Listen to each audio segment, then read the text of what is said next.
This is the Hometown Hustle Podcast, Real Estate Edition, Episode 3. And today, Dan Doyle and I are joined by 18-year veterans of the appraisal industry, our good friends, Dan and Debbie Washburn of Washburn Appraisals. Highly respected in our local real estate market, this husband and wife team are packed with knowledge and experience that I cannot wait to share with you.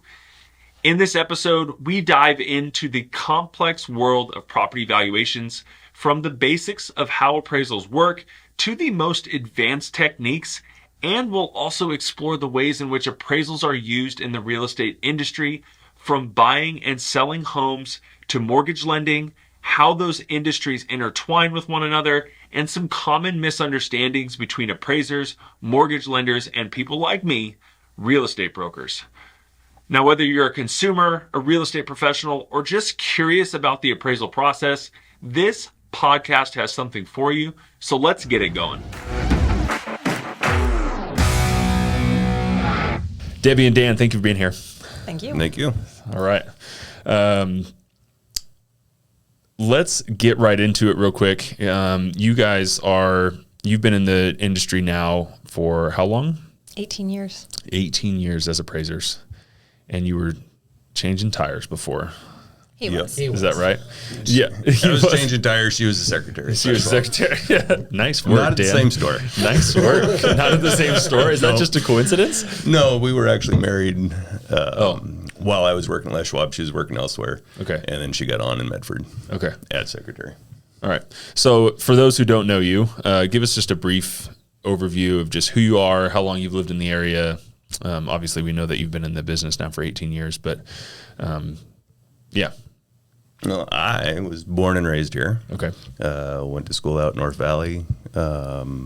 Worked construction, worked for Les Schwab, obviously. And then we got married, bought a house, found out about appraisers, found out about the appraisal process, and went, that doesn't seem like a bad gig. I've always been interested in real estate, but when I wanted to start my career or whatever it was at 21 years old, I'm thinking, who's going to hire a 21-year-old to build their custom house? So, like I said, always been interested in the field, but appraisal just seemed to be what worked for us. Yeah. So, and you're a husband and wife team. Yes. Yeah. How's that dynamic? Most days good. Most days good. Most days it's real good. It's the only drawback is you end up talking more about work than fun stuff, if that makes sense. Sure. You sit at dinner and you talk about either the kid or work. Mostly work, especially now the kid's gone to college. Well, the nice thing about having another individual or spouse that's there is they understand what the heck you're talking about. Yes. Some days, I mean, I've been doing this for 22 years, so my wife has an inkling of what I'm saying. But if I get in the nitty gritty, she just looks at me sideways, right? I might as well be talking to the wall. Yeah. Your partner is going to understand when you talk about some of the, nitty gritty of the process. They'll understand it. And that's been hugely beneficial because of the different backgrounds that we have. And with his construction background, it was so beneficial for me when we started our business to get the education directly from somebody that has firsthand knowledge of how to build, how to remodel, how to construct. I didn't have that knowledge. So it was really nice to be able to have that to fall back on, or without that knowledge, you just are estimating and getting told things by realtors and told things by contractors that you don't know is exactly what comes into play for value, I guess is the best way to say it. Sure. And it works out too because we can bounce ideas off of each other. I mean, just like today, she comes in and says, I want to inspect this property, and they tore all the closets out of the bedrooms. How are we going to find a comp with no bedrooms? And how about we just do a cost secure to put the closets back in? Yeah. And we both miss that type of stuff often.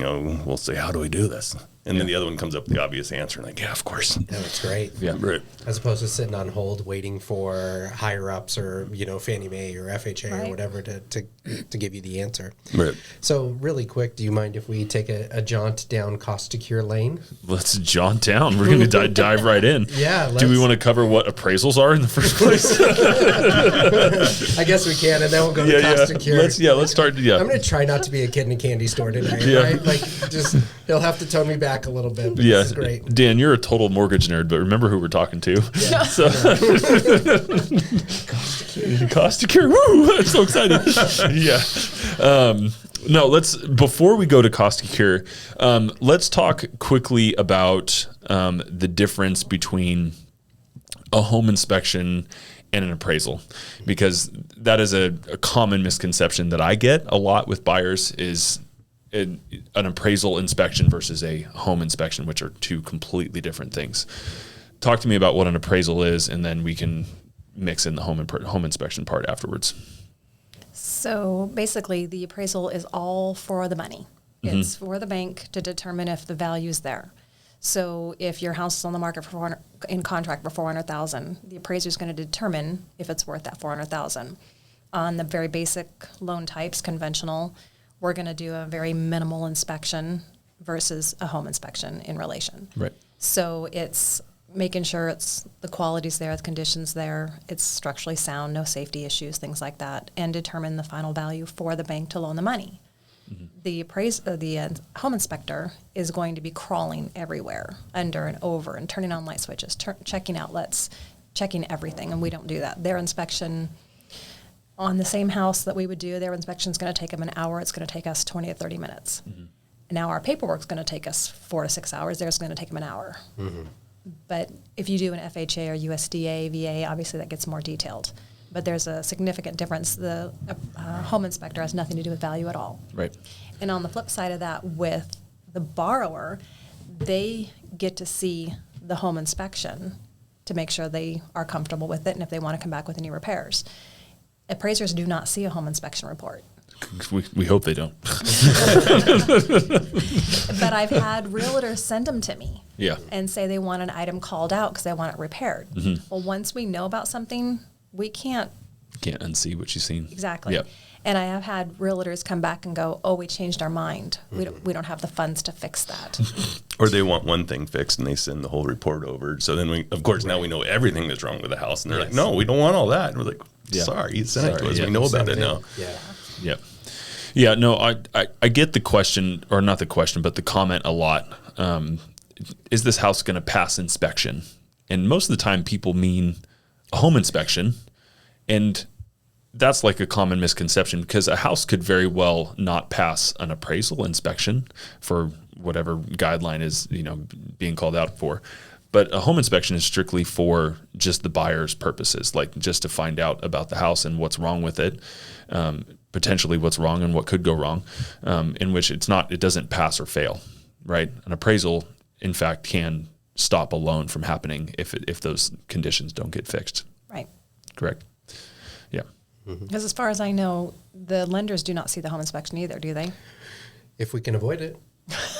Yeah, definitely. So I ask and I prefer that people don't send that to me, just because it doesn't have bearing on the loan process, right? The appraisal does. The home inspection is something that is more of a voluntary thing that they want to do. It's not a requirement of the loan process. And I make that very aware, or I make people aware of that. So no, we try not to see it whenever we can. It's not a requirement of the home buying process.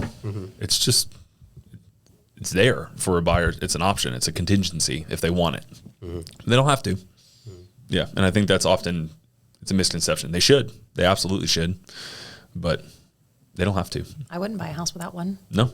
Who would? I mean, I know several people that would. But yeah, no, it's not something that you should do. There's so many different things that can go wrong. Even if it's new construction. Right. Yeah. Yeah, I mean, I've heard of new construction. They send a home inspector in there and they go up in the attic crawl space and they forgot to insulate the attic. I had one of those. Yeah. Or when I worked construction for a builder here in town, I don't remember who the plumber was, but they forgot to hook up the shower drain. So every time you were showering, it's just going straight to the ground in the crawl space. Yeah.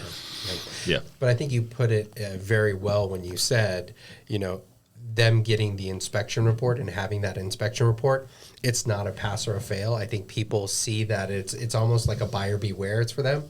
But the lending side, the appraisal, is a pass or fail. Can you tell us some of the things that are most common on what pass or fail, right? Mostly fail on the lending side for those appraisals. Completely fail, or just requiring a little fix? Yeah, I would say, probably a little fix. I've only seen one or two in my entire career that have been a condition 5 or something like that, where the quality of the home was so bad, it wasn't lendable in the eyes of the appraiser. That's literally happened very few times in my lending career. But let's talk about some of the ones that need to be repaired or done prior to the closing. I think the most common unconventional is just missing handrails or missing landing off of steps. They're too far off the ground, and that's such an easy fix. Carbon monoxide detectors, probably. Yes, I was expecting her to go for that one right off the bat. Yeah, I mean that's the sore stupidest and simple. Right. Yeah, and it's a sore subject because we know That it's not. It's first of all, it's a very stupid thing because it's very easy to fix, and if you're doing your job right, it should be done before you guys show up, right? Because it's just such a simple thing. Like you can literally plug it into the wall within 15 feet of a bedroom. Thank you. Right. Most people don't even know where it belongs. Right here next to the oven. Yeah, right here. Yeah, it has to be within 15 feet of every bedroom on a house that has a wood stove or has a attached garage. Is that right? Or gas. Or natural gas. Or propane. Or propane. Okay. Yeah, so there you go. So, I mean, it's probably, 85-90% of homes? Yeah, it's a lot of them. Almost every house that I go into as a listing agent doesn't have them. And I try to make sure that they're there before home inspections. It don't always happen, but it should happen. But when you guys call that out, because you have to call it out, you have to come back and re-inspect it. And I think that's a lot of what is a big misconception, is that you can't just send a picture to the appraiser that you've put in a carbon monoxide detector. It has to be that you've seen it and you certify that it's there. And I know that's something that you wrote down in the questionnaire. Oftentimes I've had several appraisers in our area that just say, "Oh, just send me a picture," and I know better. But I also, if I'm representing the buyer or the seller, I also don't want to get charged $100. So I'm always just snap. Well, the liability is going on the appraiser for that. Yeah. Not you. Yeah. You're doing what he asked you to do, or she asked you to do. Right. But that's a question that I get. We do some of these, introductions with new realtors and stuff, and I try and explain to them, we cannot take other people's photos. And I know there's appraisers that do it. And the certification we sign, which is a 1004D or a 442, specifically says, I inspected the repairs. Right. So I visually inspected the repairs, right? Why would I put my signature, my license on the line, assuming you put it in the right house and put it in the right spot? I did have another appraiser tell me, about a year ago, we were talking to another gentleman, and he told me that he used to use photos from realtors. And he went back to a house because that was the only subject to item, and the underwriter came back and had a question, and he had to go back to the house. And he went back, and the CO detector was gone. So the realtor put it in, took a picture, and then took it out. Yeah. It's 20th house that CO detector's been in. So kind of the exception to that, though, is VA. Okay. We don't want to get the photo ourselves. But on a VA loan, if we call something out, then the realtor, the lender, the buyer, homeowner, the seller, the next door neighbor, they can send a photo in. Oh, wow. And clear it. Now, assuming it doesn't have anything to do with pre-HUD paint. Yeah, pre-78 paint. Yeah, pre-78 paint. If we call out paint that's peeling prior to 78, that has to be inspected by us. Yeah. But if we require handrails on the front deck, you guys can supply those pictures to the lender. Now, that being said, Only on the VA. only on Right. VA. Correct. Now, I've had quite a few VA lenders that will not accept it. They still want us to go back out. Yeah. And so it's kind of a argument between VA and the lender and us, which way is the appropriate way. VA wants the lender to get it handled so there's no extra cost for the veteran. But the VA lender is not usually comfortable with that, because then they're taking the liability on. They want to put it on somebody else's shoulders like ours. So it just depends on the lender. Yeah. Interesting. VA is the only one that I've ever had allow that. No lender I've ever worked with that allows that. Because technically the underwriter or the SAR underwriter for the VA is the one that signs it off. What's this? Anyways, What's SAR? I don't know the actual acronym, but it's the individual that issues what's called the notice of value for the VA. So the VA appraisal is not as relevant as the notice of value for the VA. That's what they actually use, which the directed underwriter from the VA is the one that signs that off. So that's why they have the ability. They can take that documentation and then they can sign off that condition. So a SAR underwriter has extra expertise, I guess, Correct, extra right. knowledge. Like for FHA, it's called a DE underwriter. So for conventional, it's just an underwriter. So they all have their own little designations for their extra training. Oh, cool. Like a principal broker and a broker and different. Okay, cool. Didn't know that. Learned something today. Got it. Good. We aim Yeah. to please. We aim to please. Good. Let's since Dan, you brought up the VA, you're one of the very few VA appraisers in the area. Is that right? No, there's a handful of us. Yeah. Like a handful. Yeah. But I mean, in reality, how many are there? How many active appraisers are there? And I'd say at least 40% of us are VA. 40 of you. Okay. 40%. Yeah. Okay. They have a pretty strict rotation. Okay. So you don't get that same appraiser on a regular basis. It will completely go through a rotation. Yeah. And him and I are both on that panel, so we get 2 of them for 1. Yeah. And that clearly takes more training and more stuff that you have to do in order to be able to be a VA appraiser. How does that work? Well, you got to be a certified appraiser. Licensed appraisers can't. I think they allowed them for a while. I'm not sure about that. Know that. Well, let's unpack the certified versus licensed real quick. That is something I hadn't even thought about. What is the difference between a certified appraiser and a licensed appraiser? The level of training is what it comes down to. The level of what they can appraise, But it's too. also the Yeah. dollar amount on which they can appraise. So Right. you're capped at a certain dollar amount if you're licensed versus certified and so forth on the value of the home. Right. So in Okay. turn, if you as a lender send out an appraisal to a appraiser and they look at it on MLS or they look at if it's public records for a refinance and they see, oh, this could be $900,000 house, could be $1 million house, technically they should be declining it because they are not licensed. If there's a potential of that house being over $1 million, they're not licensed to be able to appraise that. So yeah. So is it $1 million then for a license versus a certified appraiser? It's actually the loan amount of $1 million. Are you sure? I'm pretty sure on that. Cut that out, would you? Because I mean, if they That's went why out- you guys are a married couple Right. real estate, So we can real bounce estate this stuff appraisal off each team. other. Yeah, absolutely. if they were only borrowing $250, then the licensed appraiser can do it. But if they're trying to get the full amount and is possibly going to go over $1 million, then it has to be a certified appraiser, I believe.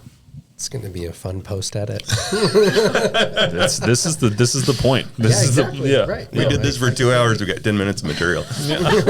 We have not been here for 2 hours. Lies. No, he's saying at the end of it, that's what's going to be the Right. culmination of it. The biggest thing with Yeah. a certified versus a licensed is licensed can't do FHA, USDA, or VA. Okay. So if you have a buyer and you send it over to Dan and he sends it out to this pool and he has a licensed appraiser, I don't know if you have any licensed appraisers on your pool. I don't think so. But if there was a licensed appraiser that picks it up and you go conventional and now, oh no, something's changed with the loan, you have to go FHA. You start over. You gotta Blech. hire another appraiser, start over in timeline, everything. If you were to come to a certified appraiser the first time, we have to go back out and do just a few extra inspections, the crawl spaces, the utilities, things like that. You're gonna save a lot of money if you went with a certified originally versus a licensed. Right. Yeah. And there's nothing wrong with a licensed appraiser. It's just taking that next step for the next step of Yeah. education. So during, I think it was 2018 or 2017, when we saw our really first initial big push in production, we had the opportunity to take on licensed individuals as part of our pool, and we chose not to just for that simple reason that if we ever have to switch or anything, so we didn't do that. But you had mentioned something about a panel. Can you kind of go into that for us? And so, what the panel looks like and what even is a panel when we talk about ordering an appraisal from a buyer standpoint. So most lenders have to use an AMC or they have an outside panel. Appraisal management company. Yes, appraisal management company. So which is a downside. So if you and I are working on the same deal, we obviously don't have the communication. We go through the middleman or an appraisal management company. So that appraisal management company has a panel, and it can be anywhere from 3 appraisers to 30 appraisers. and it's supposed to be a rotation. We know that doesn't happen. Not always. There's one particular AMC appraisal management company that we love to work with, and we'll get 6 jobs in 6 weeks, say. And then we won't see anything for 6 weeks. And then all of a sudden I'll call them and I'm like, oh, yeah. And all of a sudden we'll start getting work again. So there's not a rotation. But the panel is supposed to be a rotation of however many are on their agreed upon panel. A true round robin. Right. Where every single person on the next one gets picked unless they can't or they pass it up. Right. Then it goes to that next person. I also know there is a management company out there that they send out an order and they send out a request for a turn time and a fee. And you send it in. And then they will forward on to the lender. This appraiser is a licensed appraiser. This is their fee and turn time. This appraiser, but they don't tell you who. So you don't get to pick. And when they send that out, they send it out to multiple appraisers. And then it just kind of becomes a bid between those appraisers. And I find that happens more on commercial than residential for the most really? part. Yeah. Just because the turn times, that we need on the residential are so much more constricted than the commercial side of it, where, for an appraisal to take 5 to 6 weeks is commonplace. People are complaining if it's more than 7 days around here. Right. It's like, where's our appraisal? So, Right. yeah, we just, it's done in a shorter time frame or capacity. But then we also get the realtors that when I call to make the appointment, we're not ready yet. Yeah. And I've got one right now that she wants to wait. She's a new agent, and she wants to wait completely until the inspection period is over. So she wants her full 10 days. Home inspection's been done. House is only 4 years old, I think. But she wants to wait that extra 10 days to make sure everything. Daniel, can you shed light on that? Like why an agent would go that route versus having it done sooner versus later? Yeah, I mean, you have the 10 business days to do the inspections, and if the buyer's concerned about the condition of the property and wants to use that time in order to do her due diligence, she doesn't want to pay the $800-900 or whatever it is for the appraisal fee, and then also be paying for the home inspection. And if the home inspection comes back and it's not what he or she expects, then she wants to terminate, and she doesn't want to have to pay the $800 or $900 for an appraisal that she's not going to use. Is that where you're going with that? Yeah, no, it was. Yeah.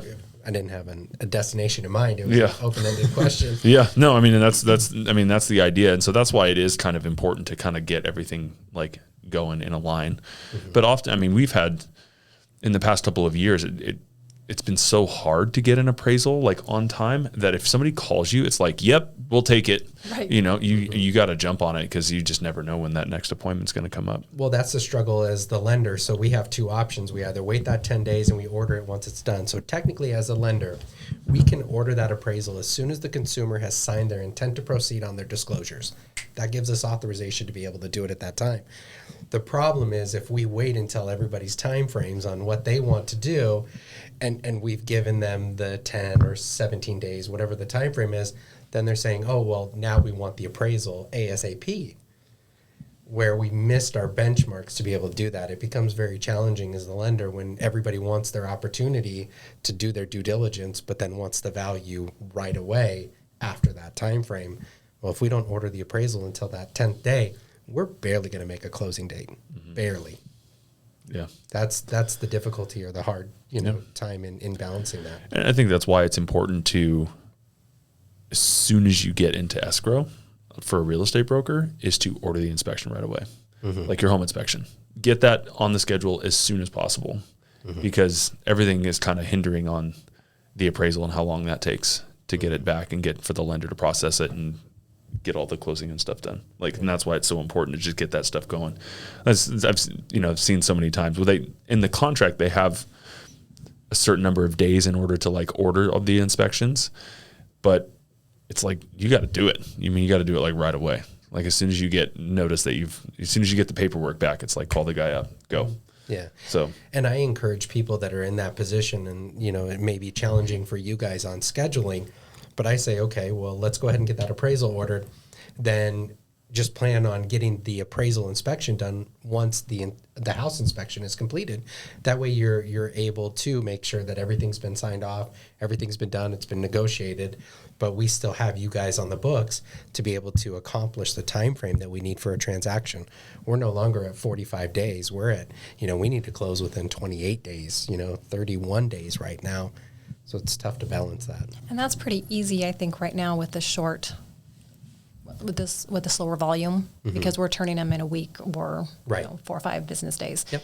Obviously, we've had our times where we're 4, 5, 6 weeks out, which is crazy. But the biggest thing for me, from a realtor's perspective, when they get that home inspection report back and they discuss what kind of repairs need to be done, all of a sudden, when I call make the appointment, I want to get these repairs done before you come out. Okay, if you've got 2 repairs and it's conventional, fine, probably not a big deal. But there's so many times that they put me off on an FHA, and I have driven up and sat in my car and went, oh no, because you can see repairs before you're even out of the car. Right. And so you just lost 10 days while they were doing the repairs that they thought needed to be done, because Right. it's just a home inspection. They don't realize how much has to be done for it to qualify for FHA financing. Yeah. And that is one of my biggest pet peeves. You put me off, and then you need the appraisal in 2 days. Right. And we're still going to have repairs that need to be done Right. Yes. for this Yeah. appraisal. Yeah, so that And then you had mentioned too, scheduling the appraisal right behind the return of the inspection, Right. the home inspection. We do have a lender that does that. The downside on that for us is the amount of cancellations that we get from them. Gotcha. Because they, we've got it in the books, we've got it scheduled. We've got something else scheduled out in the same area. Maybe it's Cave Junction, and now the whole reason we're going out there just canceled. Or So we've that does quoted, get frustrating. we'll quote a job that if we would have known that wouldn't have happened, we just lost that other job to another appraiser in time frame because this one filled that spot and now it just died. And so that it does get tricky. And so sometimes we'll overload ourselves. I will overload us because I don't want to lose that job. Right. So, and we just work a little extra on the weekends or late at night. Yeah. Early morning. It's not uncommon to get an email from Debbie at midnight. Not Or a at all. text. No. Yeah. I don't function at midnight. I sleep at midnight. Yeah. How do you think we could, as realtors and appraisers, how do you bridge that gap? I mean, how do you prevent that from happening? I mean, because we're trying to get stuff done in a time frame, and contractors are, if we're trying to get these things fixed. And I mean, I guess the first thing is we as realtors need to understand what the guidelines are for FHA and VA and conventional and all that stuff. That would be the first thing, right? So get with somebody like Dan who does mortgage 101 classes, or, start asking questions, talk to an appraiser, call up a Debbie or a Dan Washburn and ask questions before all this stuff happens. Educate yourself as a real estate broker, right? That's my biggest pet peeve, I think, is the lack of education. Or if you are unsure, call your favorite lender, call your favorite appraiser. May not be us. I don't care. I've had so many realtors over the years call me and say, hey, will this finance, or will this happen? Will this pass? Or they'll even send me pictures. Yeah. No problem. Houses in town, I've actually gone to a house prior to the appraisal and said, this has to be fixed, this has to be fixed, this has to be fixed. And a lender who wants to develop a relationship will be willing to do that as well. Yeah. Going out to the property and saying, okay, this is going to be an issue, fix this, do this. But I mean, the appraiser is probably the best way to do that. That if the seller's willing to take care of the repairs, why not do the appraisal, have that detailed punch list that we know we're going to get from that appraisal, and then reverse engineer and say, okay, here's exactly what we need to get to be completed in this home so we can move forward and close the transaction. It's a great call. The other thing love on that. that is if the realtors would actually follow through to make sure the repairs got done, I'd say probably 20% of the time I got to do a final and the repairs didn't get done, or they missed one Or or they two. missed one, yeah. And that's very frustrating when we're told it's done. The realtor says it's done. Did you go out there and look? No. And that's another thing too. In our reports, there's pictures and detail of what needs to be repaired, what we're calling out. And I know a lot of lenders don't send those photos to the realtors. And so they, we say there's paint missing, and then we've got 5 pictures of paint missing off the eaves and bar drafters and whatever. And they said, oh, we only knew about the eaves. Yeah. So, But you guys do that, but not all appraisers do. So keep that in mind. They'll just say, and they, I'm not sure what the intent is of calling something out and not photographing it specifically. Probably I think laziness. it's, well, I don't think it's, Laziness. or I an think- additional 442 fee. yeah. Well, what I think it does is allow them, if they missed anything when they're doing that walk around, to go, oh, this as well. I think it allows them an out, right? If they miss something. But I would rather know the sandbox that I'm playing in and know my boundaries. And so I appreciate it. But just keep in mind that not every appraiser does that. They don't take a picture of everything. And you're wondering, hey, there's sagging around a window. Okay, well, there's 19 windows on this property. What do you mean? Am I going to have to go and be a super spy to try to figure it out? Well, if it's an FHA, which is, of course, when we have most of the repairs, if it's FHA, we are actually supposed to put living room window, the barge rafter above the common bath wall. We're supposed to put very specific details as to where that repair item is. And, I'll get somebody else's 442 when the appraiser's on vacation, and they'll say, fix the peeling paint. Okay, where? And so I usually have to have the realtor meet me out there and say, do you know where they painted? And then there is that downside, like you were saying, I think they're being pretty vague, because I've walked around and went, oh, nuts. There's some peeling paint. There's some peeling paint. They didn't do all this, but they weren't told to, because they just focused on the one corner.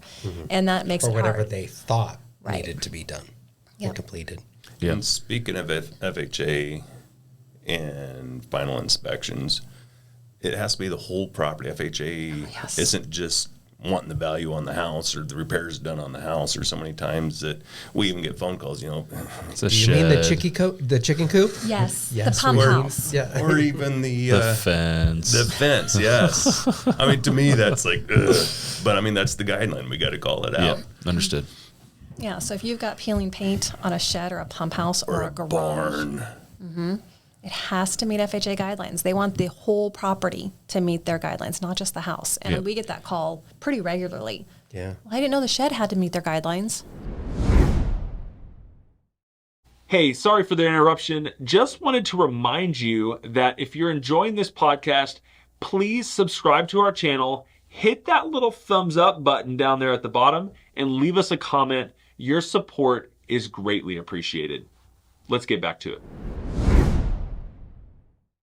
So let me crowbar this in here. What about cost to cure?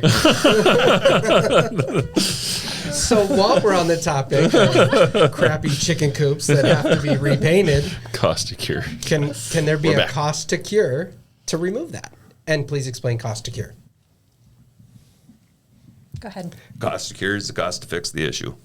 So if it's, let's say it's the shed, and maybe the shed's got a value of $500, a market value of $500, but it's going to cost $1,000 to repair it. We can go two ways. We can either do the $200 to remove the shed, but then you're also losing that little bit of value, or you're spending $1,000 to fix a $500 item. So the cost of cure is what it costs to fix the issue. And how does that affect the appraisal report?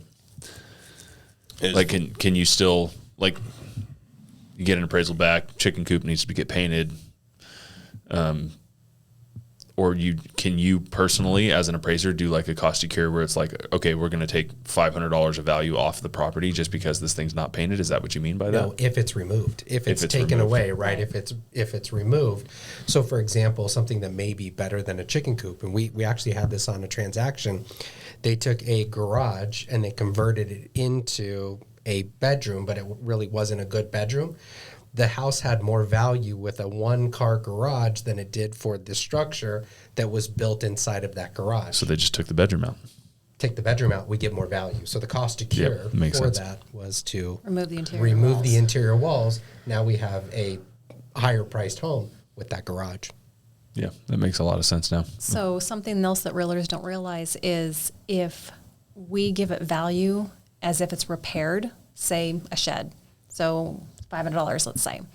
Let's say it's something bigger. So let's say $2,000 on Let's say something. flooring, Debbie, by chance, on a big elaborate 4,000 square foot home. I'm not getting into details. No, on this is not detailed at all. So let's say that the homeowner says they're going to fix these things, and we give it value as if it's fixed, which is why the appraisal is subject to it being fixed. And then they change their mind. Well, now they're upset because now we have to reduce that value. That value was given on the original appraisal, and then they no longer did that repair item. Right. So now we have to reduce that value, which of course in turn affects their final value on or final loan amount, what they can borrow, because their appraisal just went down. Boo. Because they either didn't install the flooring or they Subpar removed the flooring, building. Whatever. Sounds like this is coming from experience. Just a few. I wonder how many we've done together, Debbie. Like, it would be fun to just actually math that Count out. it out. Yeah, sure quite a few. Yeah, that's pretty crazy. Yeah. So before we got going, we were talking about cost to cure, which is why we're all kind of laughing when you brought it back up, Dan. But you talked about closets, like somebody removed all the closets. Explain to me how cost to cure fixes that, like. Because you can't just throw the house away that doesn't have closets. So Right. I mean, how does that work? So let's say the value, this house has 4 rooms. 4 should be bedrooms, Okay. but they removed the closets to make the rooms bigger. So let's say the value of that exact same house with actual closets came in at $400,000, and we determined that each closet's going to cost $1,500 to put back. To install. We're not, yeah, to install. We're not actually going to require them to install it, but we're going to do the $1,500 per closet, so $6,000. So instead of being $400,000, we're going to call it $394. I see. And that's what I meant by cost to cure with like the chicken coop. Like you can't just say, oh, the cost to paint the chicken coop is $500, so we're going to reduce the value by $500. On an FHA loan, no, because it physically has to be painted and it has to meet the qualifications for the loan program. Got it. To do that. For So, FHA. no. Got it. Okay. Yeah. That If makes it was sense. conventional, we could care specifically. less about a chicken coop. Yeah. Right. Of Or course. that out structure or whatever the case may be. Okay. So odd question, because we're talking about closets, and I know this seems really weird, but I do have real estate agents that feel that an armoire or some sort of thing attached to the wall, IKEA-based closet organizer now becomes a closet. And they're pretty convinced of that, especially when they take a office or something like that was a spare room and now they're making it a bedroom. How does that sit in the eyes of the appraiser on something like that? Would there still be? It comes up more than you think, Daniel. No, I know it does, but now I know why you're so excited, because you are literally just teeing these things up one after one. Value for real estate. That's what we're No, providing here. it's value. Learn, people. You should be listening to this. This is great stuff. You have a veteran real estate lender here and veteran real estate appraisers that are just teeing stuff up for you guys and for me, because I'm learning a lot too. So Probably boring as hell, but I'm having it fun. might be, but Dan's having a great time. You got to listen, because this is ridiculous. This is Dan's just teeing it up. So anyway, go back to that, Dan. How would? Yeah, I'm good. Okay, closets. That's a good one liner. You like that one? All right. Yeah. Well, and so attaching an armoire or stationing an armoire in the corner of a bedroom does not classify as a built-in bedroom. That is something that would be considered typically personal property and be moved. So we can't classify that as a bedroom. Right. However, I just finished an appraisal this morning that has 2 bedrooms and another bedroom, 2 bedrooms and a room with no closet. Has a typical door, has a window. So when I made my adjustments in the report, I compared it to a 3-bedroom house. I explained in the report there's 2 bedrooms plus an additional room that is typically marketed as a 3rd bedroom. It's a pending, so the realtor does have it marketed as a 3-bedroom. It just was purchased 2 years ago. It was marketed as a 3-bedroom then as well. Assessor record says it's a 3-bedroom. So I have to say it's a 2-bedroom, but I'm going to compare it to 3 because that's what a typical buyer would look at it for. Right. Gotcha. So, and that Makes is sense. acceptable in the market, as long as we can say it's acceptable in the market. Now, going through one bedroom to get to another bedroom, Right. I'm not going to call that first one a bedroom, even if it has a closet and a door and a window. Just a big ass hallway. Yep. Yeah. Or it's a bedroom and the next one's a big closet.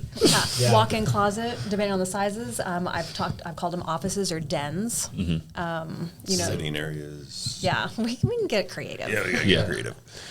Yeah, it's interesting. I think it's important to know as a real estate broker what those guidelines are for appraisers. Also, when we're doing market evaluations, right? Because I mean, I have a strategy in which I do market evaluations, which is not the same as an appraisal. Like what I do for people, or people call them a comparable market analysis. I call it a market evaluation. When I'm doing one of those, I'm looking at, well, I'll go into that. So there's a couple ways I go about it. So one, I'm trying to find 3 to 5 comparable properties, as you would, that an appraiser may potentially use to compare as value. But I'm also trying to find what a buyer would pay for that house. And I do that by looking at comps, as people would say. But I also look at what's currently on the market, what they're competing against. I look at houses that aren't comps, that are like, if I get, like say I take a house and I find 3 comps and it comes out for 400 as the value is what my evaluation says. But I also look and see what other properties are listed for that aren't comparable, but they're also listed for 400,000. Like, how do those compare? Because a buyer's not necessarily looking at like this specific type of house. They're not looking 3-bedroom, 2-bath, 1,500 square foot on 0.25 of an acre. They may be looking at, oh, well, we would do something on an acre or 2 acres, or we may do 4 bedrooms or 5 bedrooms. They're more shopping price. So I kind of look and kind of gauge all of those things. Like, what are you competing with in that price range? How can we fit that in? What take into consideration in that regard also? Does that make sense? Yep. Mm-hmm. Yeah. And so, but it's not just about comparables, because if it was like that, then I think that you're leaving a lot of meat on the bone and on the marketing and real estate side of it. If that. Mm-hmm. And we'll kind of do the same thing at times when there's a house, excuse me, that's obviously overpriced. And I'm just going to throw 800,000 out there. And we may throw an active in there that's also priced at 800,000 that is far superior to what we're appraising, just to show that, no, here's why. I mean, your next door neighbor's, been on the market for 90 days and it's a far superior house at the same price. Mm-hmm. So yeah, we kind of do the same thing. Yeah. The difficulty is everybody thinks their property is far superior. Right. So, and that's the hard part is, how do you quantify that? Well, I have mountain views. Cool. We live in Grants Pass. Everybody has mountain views. Everybody has mountain views. Right. That's great. Thank you. Right? I put that in my marketing remarks sometimes. I'm like, yeah, if you look like these other houses. Yep. Just don't take the picture out of the bedroom window leaning out the edge. No shit. Or with the drone. I don't take pictures. Sorry. Those are the ones that really get us. It's like, they've got a view of the river? No, their drone had a view of the river. Right. That's funny. Living in an airplane or what? Well, Daniel, to kind of dissect where you were going with that, I think you're seeing it from the consumer's point of view, which is fantastic. Like, okay, what is this person looking at a $400,000 price point? How does it match up? How does it do all of that? Mm-hmm. Where in the appraiser side of it, they're literally telling the bank whether or not that value for that specific property has comparables that give it the value it needs to for the loan. So it's just looking at it from 2 separate angles. It's a delicate balance for sure. Yeah. Yeah. But I mean, to my own credit, there have maybe been 2 or 3 houses in my career that I've had appraisal trouble with. My own listings, like maybe 2 or 3, and I probably 2 of those were seller assisted prices, as some people would say. Like, very rarely have I had trouble. I've had more trouble on the buyer side, like going into it. And that's probably just my approach on the buyer side also. It's like, I had a client of mine ask me the other day, what do you think of the value of this home? Like, I'd be glad to do a market evaluation on it, but you're asking me at the front door. I have no idea. Right. Like, we get that all the time too. Yeah. Well, I mean, it's one, I haven't done the research. Exactly. But 2, like, my opinion in this house, like, I would never buy that house. Right. Like, I think it sucks. Right. Like, to be frank, I'm not going to say that, I might, if you're watching, I might say that. It depends on who you are. But I mean, my opinion of the house has no bearing on how you feel about the house. Right. Like, and it shouldn't, because you're buying the house and you to value. And it shouldn't. It absolutely shouldn't. It's just, I may not like how that house is laid out. I may feel differently about it. And so that's why I think it's really important when you're looking at data to really just be super subjective about it and to try not to have any feelings about the house. Like, there's a house that I sold last year that I went into the house and I'm like, there is nobody in God's green earth that's going to buy this house. I literally had a client call me the next day and be like, I saw this house. It's amazing. And then she bought it. Your face. She bought the house. She loved it. She absolutely loved it. But I was in the house. I was like, there's nobody on the face of the planet that's going to buy this house. And my own client bought it. But I mean, that's just, and I'll keep my mouth shut the whole time on who that actually, on what that house actually is and how I feel about it, right. But I mean, I'll try to look at the data and be like, okay, this is what the data shows. This is what the square footage is, bedrooms, bathrooms. Okay. Are there comps that are out there that could support this? Okay. I could see that working. Like, let's give it a rip. You are in the minority.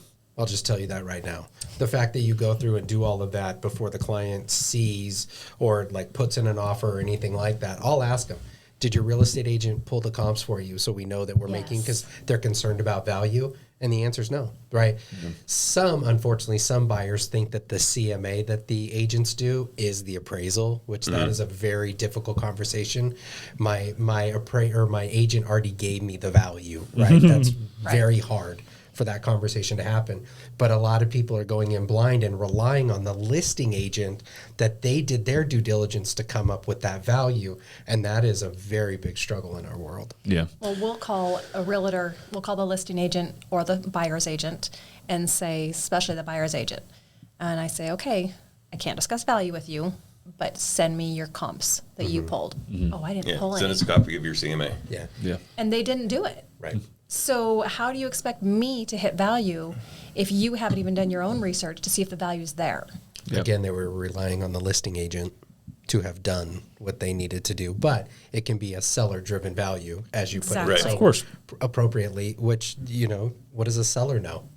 How much they want to get for the property. Yeah, that's all they care about. Right. Especially in a seller's market. How many times were you seeing, well, this house just sold for $350. Well, I'm going to go $375. I'm next door and I'm identical, but we're increasing. So we're going to go to $375. And then the next one, let's go for $400. Right. That was 2020 and 2021. Yeah. Like in a nutshell. Like that's all And people. 06 Yeah. and 05, 06, 07. Before my time, Deb. Sorry. Way to go. You stated We're a little older. Yeah. Well, it's the value thing is just so interesting because it's. I mean, you may feel differently, but I don't think you do. Like a true value, in my opinion, value of something is what a buyer's willing to buy it for and what a seller's willing to sell it for, what they can come to an agreement on, regardless of what you guys think. Or, I mean, you have to do it because of this guy and what they're doing. I get it. But I mean, that's really not, if somebody's willing to pay for that, I mean, technically they're not paying for it because they're borrowing the money from you, but you understand what I'm saying. So it's the value thing is it's a very interesting in how people go about it. What was that? Sorry, it was my phone. That's okay. But I think you're 100% right in, if we just take a look at value and break it down itself, it's what somebody's willing to pay for it, right? Is the value. Our requirement is the backstop to make sure that we're not doing a bad investment. But a cash transaction, Yeah, because you're paying for it.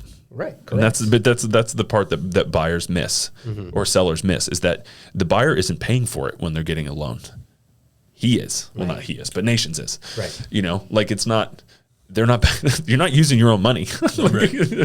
You're borrowing money from him, And you got to remember, from an appraiser's perspective, we go off historical data. Right. We have to go off of closed sales. Yes, we put in actives and pendings, and yes, we look at what the current market is. Because again, if you're a $400,000 sale and there's 6 actives to pick from in the same neighborhood and they're all at $390, $395, 400 is probably a little too much. Right. So Especially if they haven't sold. Yes. So we definitely watch that trend. But like today, Because they haven't sold is a very, like the phrase, because a buyer isn't willing to pay that price for those properties is probably why it hasn't sold. Right. And so that's why they don't use actives as comparables, is because a buyer has not been willing to pay that price. But if they paid that price, then you use that. sold. Then you use that historical data as like, okay, the market will bear this price, right? So sorry, interrupted you. No, you're fine. Okay. So when we have an increasing market or a declining market, we make time adjustments, either positive or negative, depending on what market we're in. And we will have to make those adjustments. And usually the actives and pendings will support those adjustments. And that's how we determine off of that historical data, because we're using a comp that's 6 months old, or obviously 2 sales within 90 days typically, but to fill in that gap. Today, the house I did in Cape Junction pulled 17 comps. That's how we get started. Wow. So that's a lot of data. Sorry, I'm getting buzzed here, but that's yeah. And I mean, in 2021, the market changed so much in 6 months, like it was insane.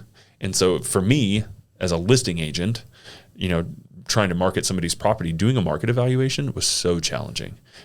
Trying to give people advice, like, okay, like we could list it here. However, Right. there's nothing on the market that's currently there, you know, or that's currently comparable. And we know that there's a ton of buyers out here looking for a property like yours. Like, we can try and stretch this thing a little bit, but we always also have to be careful of the appraisal thing. And so it was always my approach. Like, I don't want 10 offers on a piece of property, 10 or 15 offers. I want 2 or 3 really quality ones, because 1, 2, 3 really quality offers. And that way the buyer's not stretched. But I also felt like if we got there, like we got 1 or multiple offers, I felt like that was really what the value was, as opposed to we had 10 offers. Right, 5 of them overbid it by $40,000 because they just wanted to win. They need a place to live. Right. Like, that's not really the value. They're just stretching themselves. Right. Like, I felt like if we got 1, 2, or 3 offers on it, that was like a really good value for that market.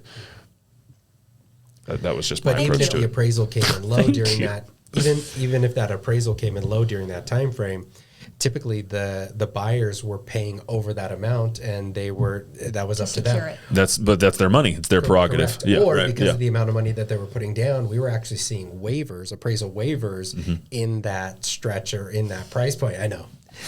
Everybody's or every appraiser's bane of their existence. Waivers. What do you mean waivers? Yeah. Fannie Mae and Freddie Mac have changed their algorithms. We're getting a lot less now. Like, literally over the past 10 months, 9 months. That calls for a woohoo. You can go woo. So those waivers, how much of that was COVID driven? A decent amount, right? Yeah. But we also were able to do drive-bys, things like that they were starting to develop. So I think they did kind of mess with the figures and the numbers or the algorithms to get more of them during COVID. Right. There was a time frame, and you could speak more of this, where VA appraisers weren't actually allowed to go into homes during COVID. We or were at never least- not allowed. We were told that we could at your decline. discretion. Yeah. Gotcha. Right. Yeah. So, I mean, when you have something like that, it becomes very difficult to find the valuation of something when you can decline to go inside of it. So I think they took a different approach. You know, and at that time, we were able to accept photos from the owners. Right, correct. Yeah, they Yep. could take photos of the inside of their house and send them to us. However, we weren't allowed to use them in the report. No. They were in our Right. work Yeah. file, so we could see. But I had one high-end home over in like the Dark Hollow area in Medford, and it was an exterior, and you can see from the outside, and you can see by county value, it's a high-end house. Yeah, Dark Hollow is Neighborhood. beautiful. Yeah. Yeah. Yeah. And so I told her what I was doing. I said, I'm not coming in. She's like, okay, great. I said, do you mind if I peek in the windows? Nope, I'll have all the shades open. And I got a great glimpse of the house. Now, of course, I don't know what the floor plan's like. I don't know if there's anything quirky. But, a $700,000-$800,000 house probably doesn't have any quirky floor plans. Yeah. Right. But the kitchen was beautiful. Living room was beautiful. I could even see it in the bathrooms. She put everything open for me. She just did not want me in her house. She was a 75-year-old woman, and I get that. Concerned, yeah. And low LTV, so they were totally good with the lender side of it from getting an exterior only. Right. But I don't like exterior onlys because you don't know. One of the first jobs we had, or not first jobs, but one of the jobs we had for a bank years ago, probably 12, 15 years ago, was an exterior only. About an acre property. I called, do you have a gate? Do you have any dogs? Okay, I'm going to come out and do an exterior. Okay, I won't be home to do your thing. Okay, great. Peeked in the windows. He had gutted the house. Oh, There was no kitchen. nicely done. So I And called, I've done the same thing. I called the bank. I might have done the same. Is that what you said? No, I he's- have. I yeah. got called out for a Oh, I thought you said I would do the same thing. No. I'd tear out my kitchen. No, I did the same thing. I drove up as a drive by, and I drove up to get the front photo, and the owner was outside, and we get visiting, and oh yeah, I'm remodeling. Come check it out. Okay, yeah, kitchen's gone. Yeah, right. No, And no, that's right. something to think about. If you were doing an exterior only, and we give it value, assuming there's a basic kitchen in there, there's no cabinets, there's no counters, there's no appliances. The house is not marketable. Right. I mean, that really limits your buyer pool if you would put that thing on the market tomorrow. Yeah. So, and we just put a value on that home, As though it was assuming, completed. yeah. And so we don't like drive-bys for that reason. We Yeah. want interior photos or some extra information from the homeowner. Was it one of you guys who had maybe like a renovation loan where you went out to do the reinspection and the guy had torn the whole place down? Was that you? Oh, Was that somebody else? probably. Was that you guys? I don't remember. Somebody told me the story that they did like they had to go back after the fact. We did one, it might have been you, or maybe William, where I went back for the final and a few things, and they had tore a lot of the inside out. They fixed the items that needed to be fixed, but then But everything else was missing. yeah. They're like, well, And that was a hard one because they did what they needed to do, but now the house doesn't have, a functioning kitchen or Lost flooring. its value. Yeah. yeah. Wow. I'm thinking like those old Western movie sets where they're just the facade on the outside. Yeah, I'm just going to do that. Can you come do an exterior on my whole town? They're just Yeah, just the exterior facades. We're good. Don't peek in the windows. you have the skills that you could put up one of those walls in a matter of minutes. I'm already running through it, guys. It's a whole thing. We'll talk I don't about want to hear later. it. Yeah. Yeah. You got anything before I get into some interesting stuff? Well, I was going to say on the questionnaire, we actually thank you, Dan. Some nerd out there is going to find this very interesting. And you're welcome, that one person. You're welcome. You're welcome, that one. That's person. not what I meant. I'm going to hire you too. If you I want a meant job. some more like funny type stuff. No, that's what I was going to say. Let's Okay. go into what's the weirdest, craziest thing you've seen on an appraisal inspection. So I don't have anything weird. I've met some crazy people. I've been scared a few times. I've had couple of homeowners scare me pretty bad. And It's why you don't go out to Cave Junction? the Wolf Creek. Oh, the actually, we northern- don't. Yeah, I know you don't. Yeah, the Wolf Creek can get. Yeah, She didn't say that out loud. Can we cut that, Danny? yeah. I don't think that's people have TVs in Wolf Creek, so I'm just teasing people. Relax. No, it's all good. It's on YouTube anyways. That's what I mean. Oh, it's a computer. Yeah, I don't know. Wolf Creek can get banjo-y, Iffy. you know. Yeah. Yeah. So yeah, we've had some crazy people. Met some really neat people, like Cave Junction. I've been scared out there, but I've met some really neat people out there, which Yeah. is just crazy. But I had some really great clients out of Wolf Creek, so don't get me wrong. It can get deep. Yeah. Like it's rural. It can get rural fast, but there are just amazing people. Don't get me wrong. I'm just giving it a hard time. So we were only in business probably 3 or 4 years, I think, and we got hired by the marshal's office and to do an off-the-grid property that had underground pot growing in the containers. nice. No power, no nothing. And we get out there, and marshals told us how to get in and stuff. We get there, and there's no lockbox, there's no nothing. So we called the marshal's office. They told us, kick the door down. Really? I'd be concerned that somebody cut the lockbox and was living in there again. Well, there was Fox living there. Yeah, there was 2 fox out front when we first pulled in that were Oh. kind of protecting the house. We're like, no, this is ours. Yeah. Get away. Oh, so that probably was your indication that nobody was living there at the Right. moment. Yeah. So Got it. it was a good feeling to Yeah. see them. Yeah. And so, yeah, he kicked the front door down. Wow. So that was pretty entertaining. Yeah, that house was crazy. How many kicks did it take? Hold on. Let's back this up. It took 2. 2 kicks. Got him. Got him. It took 2. Come on, I think you were a Dan. little leery of it, too. You're like, holy crap, I'm kicking a door down. Well, part of the problem was we were actually kicking the garage door, the man door between the house and the garage, and it was like 2 or 3 steps up, Oh, and there was personal belongings everywhere. So I'm Excuse- going to use Can you, that just say, excuse. can you just say trash? Like, don't say personal belongings. Like, we don't know I mean, that it's one person's trash is yeah, another it's person's still treasure. shit. it's shit. everywhere. It's shit everywhere. I've been to those treasures, Yeah. type houses. But this was a beautiful 3,000 square foot house built on the dirt. wow. No foundation. No foundation. Yeah. Wow. And then the walls. Not even slab? No. Just like 2x4s, like laid out on the ground? Yeah. It was weird. That's where the Fox were coming out. Right by the Wow. front door. I mean, it had Interesting. wooden sidewalks all over the place, and they were all just right on the ground. Was it treated? Was it treated? Was it PT? Yeah. It was treated, but I'm not sure with what. But what was weird too is we found the rim of an in-ground pool that was not on county records, Oh, and they filled it full of dirt, and it was a weird experience. Yeah. wild. That was an interesting one to appraise. Try and determine a value on that one. No foundation, Yeah. no power. It turned in to be the value of the land minus demolition. Yep. Wow. So you also came across an animal in a house once, and I will caution you, My wife is a very big fan. Well, I'm also a fan of these types of animals, but I wouldn't allow them in my house. But my wife would, and she did have one as a pet when she was a kid. So, and I know you did have the pigs. This one was, I guess it was a crossbred pig, like a big pig. It was 350 pounds plus. Holy moly, it's a lot of bacon. Yeah, I come walking in That's the my living. kind of pig. It's one of those houses that you walk up to and you're like, oh, why did I get this job? There's no landscaping. Yeah. It's all in red mud. The red mud's halfway up past the door handle from the dogs. You open the door, you go inside, you're like, oh, what's that smell? It's the pig. Oh my gosh. It was 350 pounds plus, living in the living room. Yeah. With a family, guys. This is not an abandoned home. Right. This is. Yeah. No, it's a. Could you imagine my germaphobe?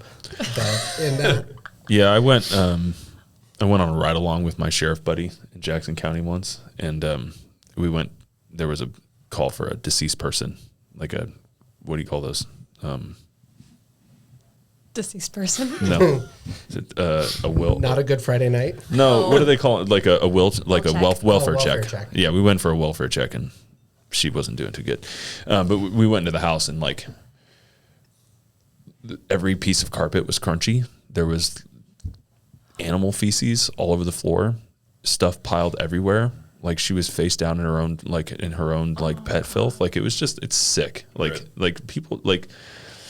I think we're losing people. We are losing people. What I'm saying is like it's just what you guys have to go and appraise sometimes is pretty gross. Yeah. Like, and that's really hard. And to imagine that people are getting a loan on a house like that, it's just wild. And I'm thinking of one that we did on Clover Lawn. We went together, and the upstairs had like an inch of Rat droppings. Yeah. The whole upstairs. Insulation. Anyway, It was. moving on. So well, hold on. So One let's other thing about segue. Insulation. So I did a tract house in the Redwood UGB several years ago. Urban Growth boundary. Sorry. And I walk in, and it's pouring down rain. And so I take my shoes off, which I typically do. And I'm walking through the house, and I'm thinking, oh, the smell. But I was meeting the caretaker who takes care of this elderly woman who was going into a care facility. Mm-hmm. And I thought, okay, it's just her, all her, lotions, whatever. I don't know. But the house smelled. And I'm walking through, and I'm looking around, and I'm looking at the drywall on the about 6-8 inches up on the wall.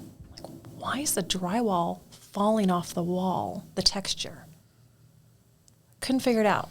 Carpet's yellow around each corner, where all the drywall is sloughing off. It's soft, the texture. Yeah. And I finally figured out the dog hadn't been outside in a very long time. And this older lady, she just couldn't get up anymore, so she just the poor thing. quit taking him out. Yeah. Both of them. But the crazy The thing, lady and the dog. Oh no, Yeah. for sure. But the crazy thing about it is I had to require it all to be repaired. I wanted the carpet ripped out. I wanted everything inspected by a home contractor and determine what was necessary, and likely the carpets to be torn out, the texture to be redone, and possibly the subfloor to be replaced as needed, determined by a licensed contractor. The realtor called the lender and told him that I was ready to sign off on everything. So, and I had the same realtor do something else on a duplex years ago. I called out mold, and he said, "Can we paint over it?" I said, "Hell no." And they canceled the appraisal. It died, supposedly. Right. And about a month later, it closed. I have a feeling that they canceled it with me. The realtor told them to paint over the mold, and then they sold got it. another one out. Yeah. Yeah. Yep. And that's the kind of stuff that really gets on my nerves. So let's talk about this for a second. Yeah. So you guys use the term realtor pretty thoroughly. There is a very large difference between a realtor and a real estate broker. Oh, We did not know that. educate us. So a realtor is a member of the National Association of Realtors. You can be a real estate agent and not be a realtor by not paying your NAR dues. NAR, National Association of Realtors, acronyms. But realtors, they have a code of ethics that they're supposed to stand by, which really in our area doesn't make any difference because 99.9% of all real estate brokers in Josephine and Jackson County are realtors. They're not they're not just real estate brokers. There's a couple that don't pay their dues just because they don't do any business. So it's like, why pay the $400 a year to be a realtor is the word. But it's, as a realtor, that code of ethics is the most important part of it. I mean, that is the big thing. But I mean, the term realtor is used as like Kleenex is for tissue paper. I mean, it's that's just the term used for a real estate broker now is realtor, but that's actually not what it is. It's a member of the National Association of Realtors. But so this guy was still shady. What's that? This guy was still shady. Regardless. Agreed with all of that. This person is definitely still, and there are people out there like that. And I think that that's one of the points of this podcast also is that I want the public, if they're paying attention and watching, I want them to understand that there is a better version out there for them. Like they just don't have to call any random person. Like there are good people out there doing good business and doing a good job and protecting their best interests. And there are good lenders out there who are doing the same thing. And there are good appraisers out there who are out there trying to do a good job and actually provide a good value. And I'll use this story, and I don't know if you remember this or not, but my sister-in-law bought a duplex on N Street in 2016 maybe. And I think it was the first appraisal that I ever had with you. And fortunately, I was friends with Dan, and so I knew about you already. But your appraisal came in $5,000 low on the value. Yeah. First I've heard of it.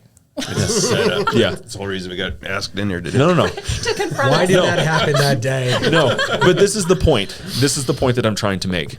I called you. I said, Debbie, you can submit, these are my comps. I got the report from my sister-in-law, from Dan actually, because he did the loan. And I looked at the data and the data was right. And I get it. You're the expert. I called you up and I said, hey, is there any other way? Like, what can we do to do this and this and that? And you told me, you said, Daniel, I looked at everything I could. I know we're $5,000 low.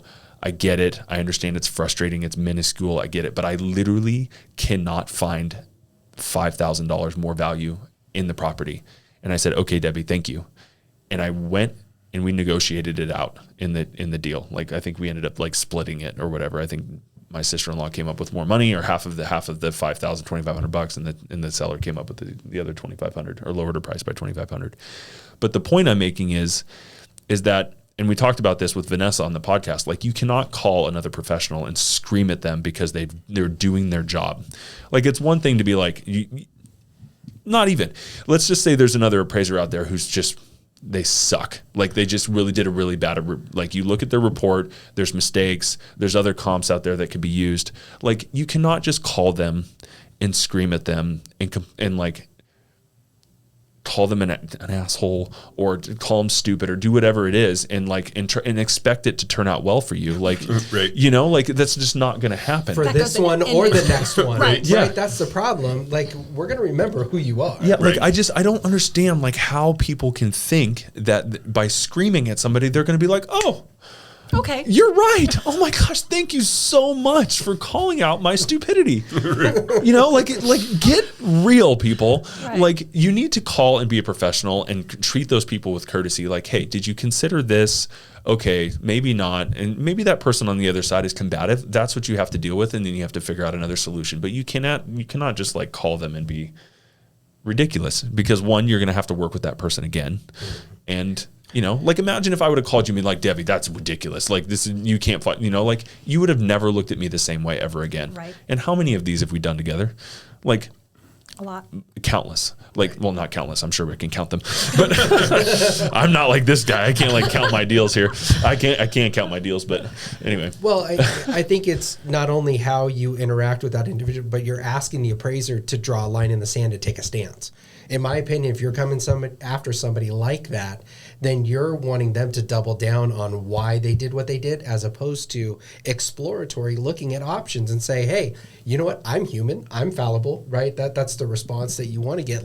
Maybe I missed something. What am I missing? And I think you do that the most is, what am I missing here, right? You came up with this value. You guys got this contract or this home under contract.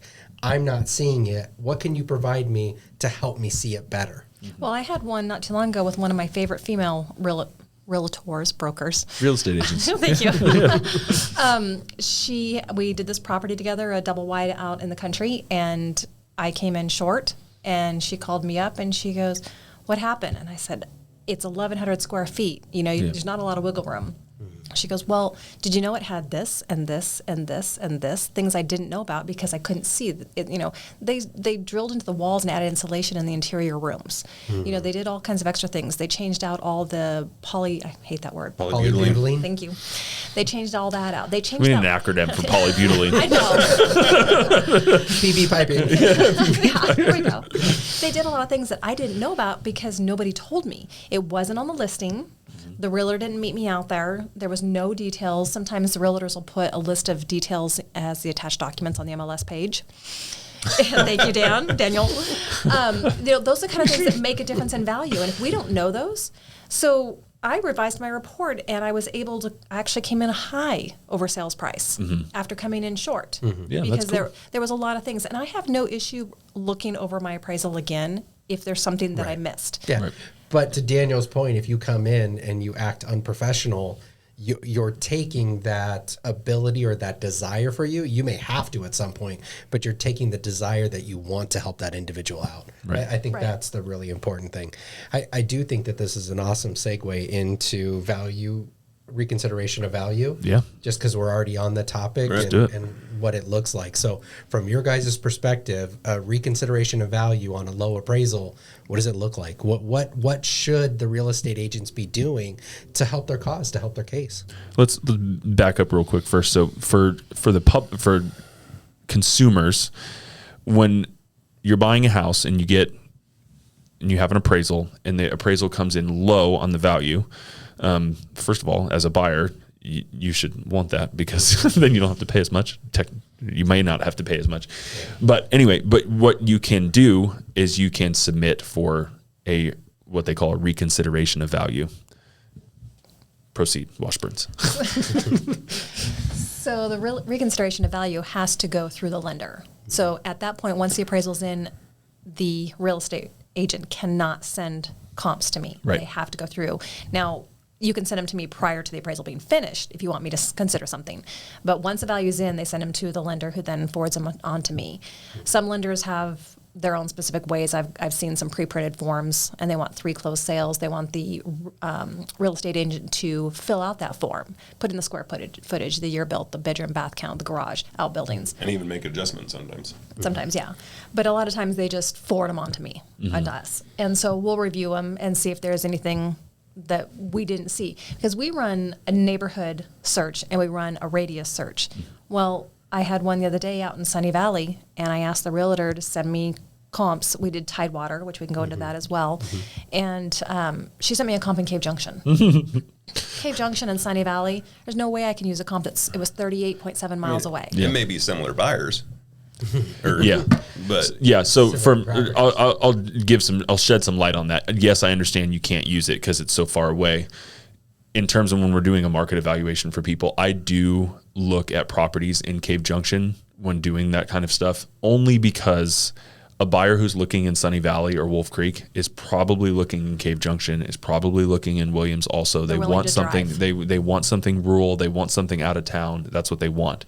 So on the buying side of it, from a consumer's perspective, that does fit. But on your side, I totally get it. It doesn't fit. Well, and it would be different if we're doing, a 3,000 square foot custom home with a huge shop in the pool. We have so much more leeway of where we can go for comps. But this was a double wide with a 2-car garage. I mean, there's nothing, and a barn. So there's nothing fancy about it at all. So it can't go that far. But we got way off topic. Well, no, we were talking about the reconsideration of value, which makes, complete sense when you say that double wide in Sunny Valley, you can't jump over the comps that are closest by to go to Cave Junction. That's what a lot of real estate agents don't understand is you have to justify as an appraiser why you're not using the one next door. Right. Why you're going 37.8 miles to Cave Junction, that becomes a harder task than to utilize the one in Cave Junction. Can you just elaborate a little bit on the distance? Because when I'm doing a market evaluation and trying to get real specific with the comps and trying to find 3 to 5 comparables, if I'm doing something in town, I'm not going any further than 2 miles.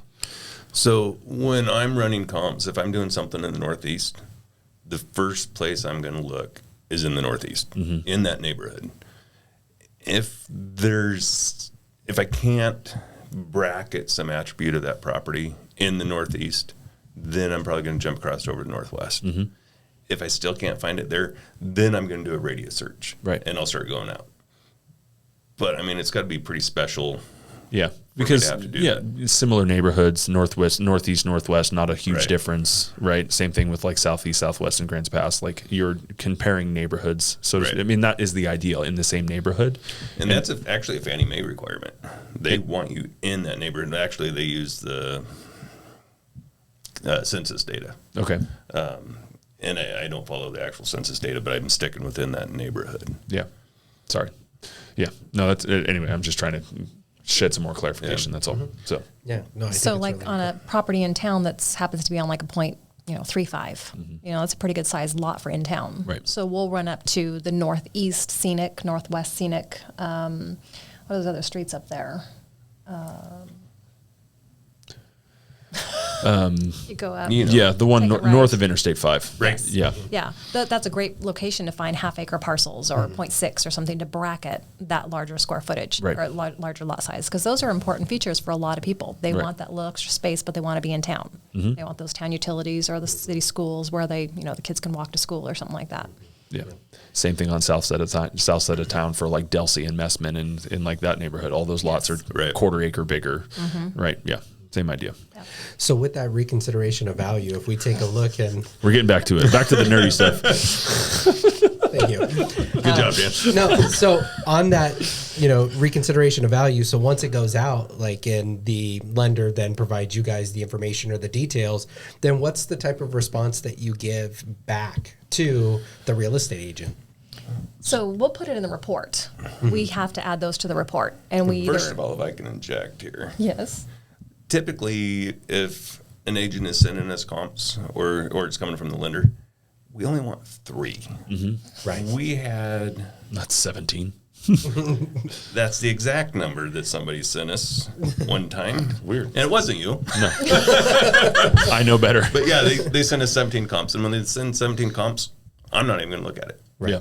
You send me 3, I'll look at them. I'll investigate the whole thing.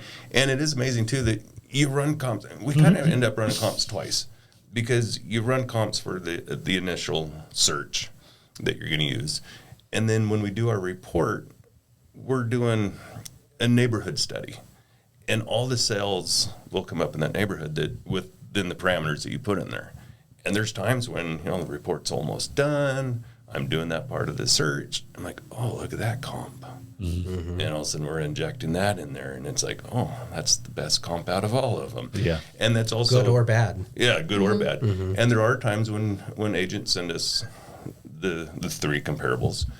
And we'll put them in the report. We'll adjust them. And we're like, oh, how did we miss that? That's the best comp out of all of them right there. Or it's like, this is a manufactured home that we're working on, and they just sent me a 4,000 square foot Victorian house built in 1920. But it supports value.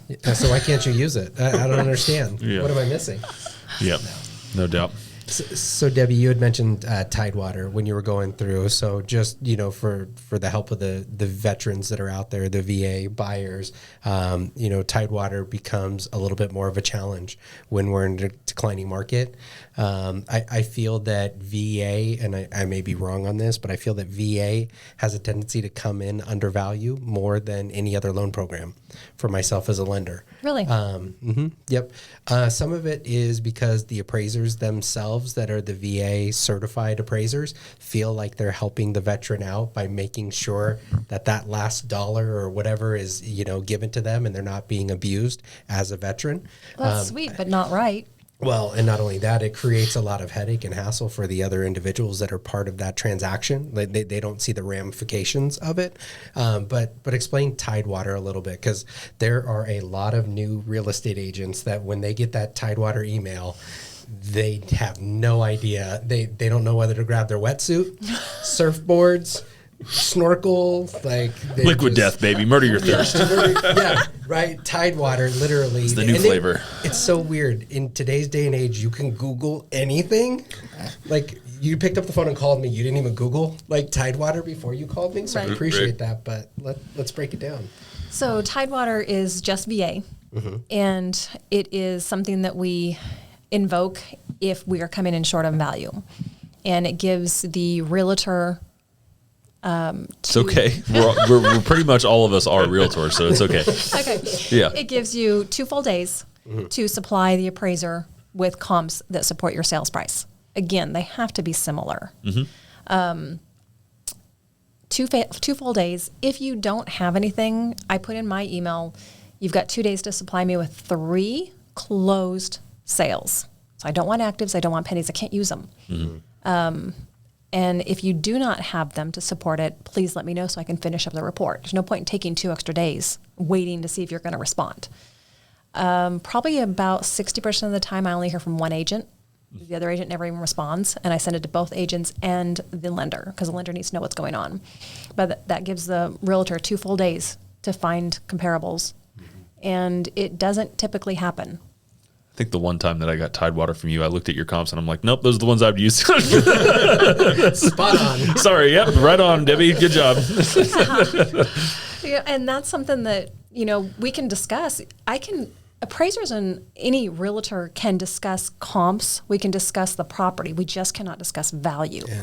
And if I'm invoking Tidewater, you know what that means. Right. So I don't need to tell you. Right. But is there a fiduciary responsibility from the buyer's agent side to not come up with a higher value? So no, there's no fiduciary responsibility there. And they're typically the ones I don't hear from. It's not. Right. Yeah. Of course, they don't care. It's the listing agent that wants to make sure that deal closes. Of course. I mean, everybody wants the deal to close. I get that.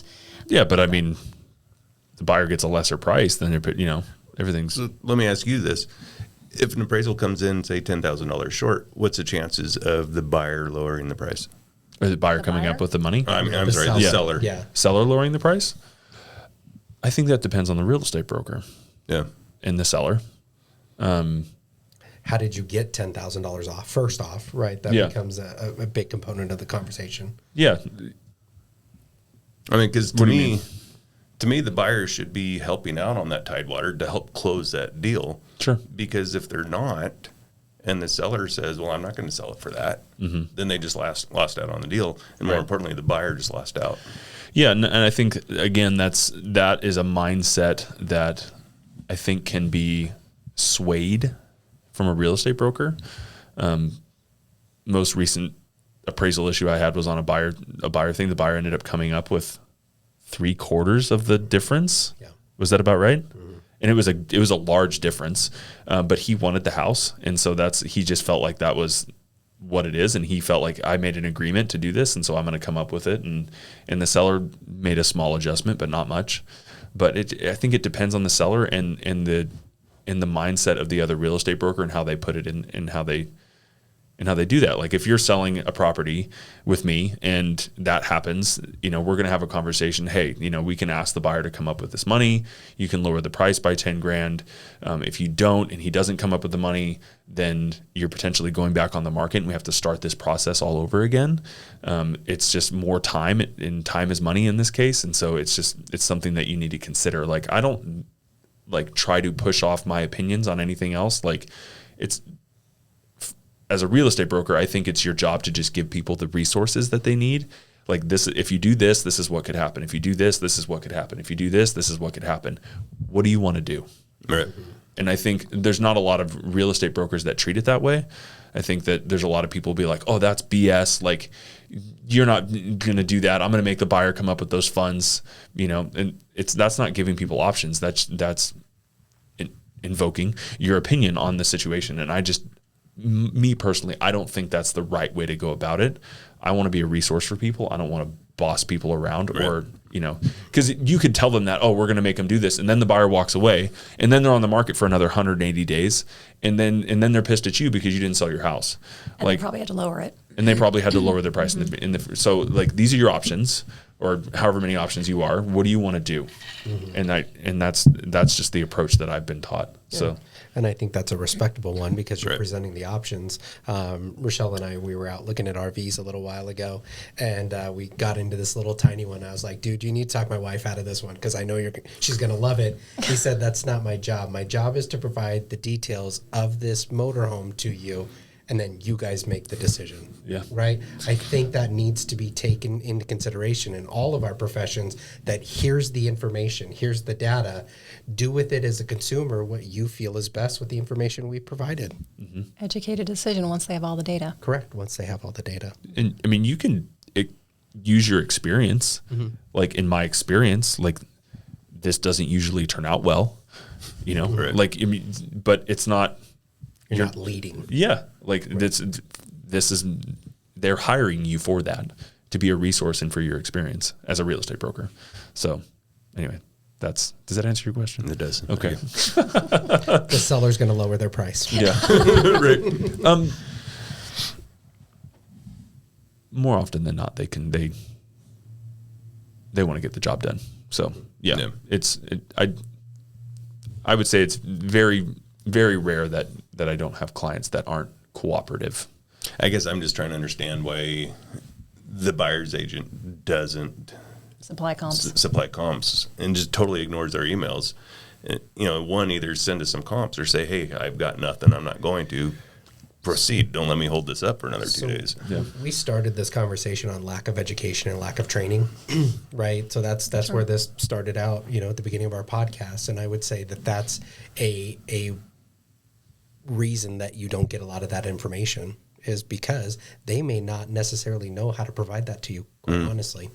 Right? And I know that sounds crazy and really odd, but it may be so foreign to them, and they don't have the resources like a great team to be able to work with. I mean, to be able to ask a mentor, to be able to ask somebody, okay, I'm experiencing this. How can I help this transaction move along? What can I do?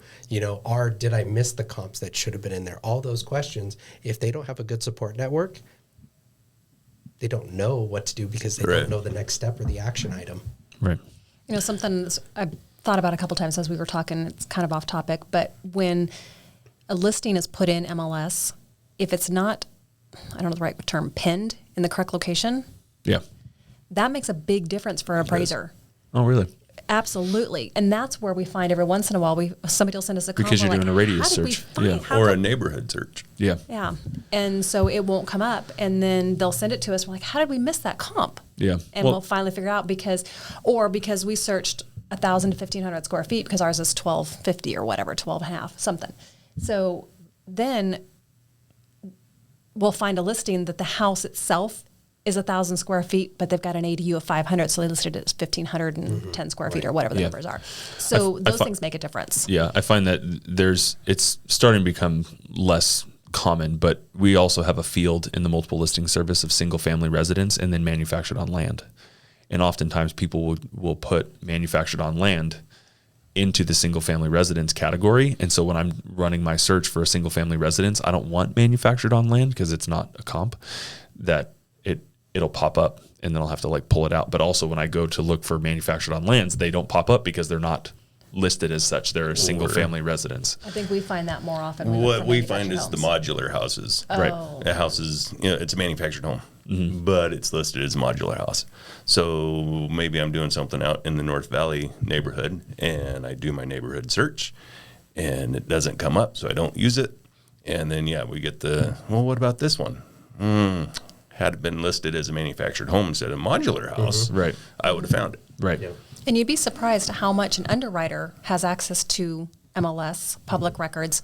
We'll get comps back from an underwriter. How come you didn't use this comp? Please explain why you didn't use these 3 comps. Well, we can't use a comp that's not on MLS. So if you have a sold only, because it was a for sale by owner and you have a potential buyer, if you don't post that as a sold only, we don't know that sale exists. And if somebody tells us it exists, such as you, but it's not on MLS, we don't know the history behind the transaction unless you give us all the details. But we also need photos. We need details of the quality and condition. We need to know if they, threw in the riding tractor or, those kinds of things that we don't typically have access to. So if you post a sold only and just put sold only and no details, no photos, we don't typically even use that comp. Right. Because we need to know more information. Now, granted, a lot of the realtors that we've been working with over the years, they will call us back and they will give us details. Mm-hmm. But there are times we'll email, how is the condition of the home? Good. Great. What do you think we should do with Or that? there was no condition. No conditions. Yeah. We'll get emails back sometimes saying it was in poor conditions, not a good comp for you. You don't know what I'm appraising. Yeah. And you'd be surprised at how many times we get that one back. Oh God. And it's like, well, I'm actually working on a piece of crap right now, so maybe it is a good comp for me. Maybe it is a good comp. Yeah, just tell me what it is. Yeah. Yeah, I think moral of the story is that in all industries, in all fields, especially in this profession, is that you need to spend the time to educate yourself and really try to do a good job, right? Just ask questions. Learn. Learn. Definitely. We're getting a little deep on time here, so I'm going to wrap this up. I really thank you guys for being here. I think we got a lot of great nuggets to pull out of this, and hopefully we can help spread the word and people can start to understand how this stuff works. I will post your contact information, if that's okay, on the actual YouTube post if people want to get in touch with you. Otherwise, I think you're Googleable, aren't you? Washburn Appraisals. You can look it up if people want to chat with you about appraisals and things like that. Maybe. It's a very generic website that was created by our appraisal software. Okay. Honestly, we do not use it. But your phone number's there? Office line is there, so if you want to post our office or my cell or your cell or In something. fact, you know, if we had our own that we managed, we would probably have a local house, a photo of a local house, and the one that's on there looks like it's from the Caribbean or something. Yeah, it is a la mode from back in the day. Right. Yes, Yeah. exactly. That makes totally giving people the right idea about Grants Pass. Right, exactly. Yeah. Yeah, it's not something that we manage. Yeah. So my biggest thing takeaway for this is, and that goes in every industry, you know, there's really good and there's not so good. Right. And just if you're a new person, whether you're a new appraiser, a new realtor, a new lender, ask questions, learn. We get, you know, I'll see listings that says cannot finance, cash only. Well, how do you know it can't finance? Did you actually have a lender go look at the property? Have you talked to an appraiser? Just ask questions and get educated. And it's as simple as a couple of phone calls. Yeah. If you want to be successful in this business, you must, in any business for that matter, you have to try and get better. And if you want to make more money, and that's the point, right?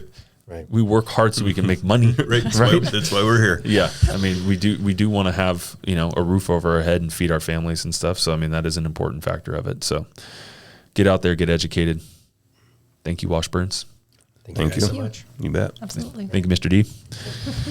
We're out.